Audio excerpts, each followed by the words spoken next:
رمضان الذي أنزل فيه القرآن هدى للناس وبينات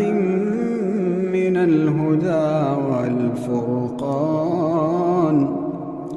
فمن شهد منكم الشهر فليصمه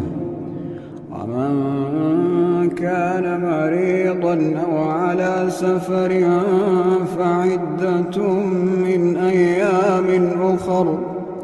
يريد الله بكم اليسر ولا يريد بكم العسر ولتكملوا العدة ولتكبروا الله على ما هداكم ولعلكم تشكرون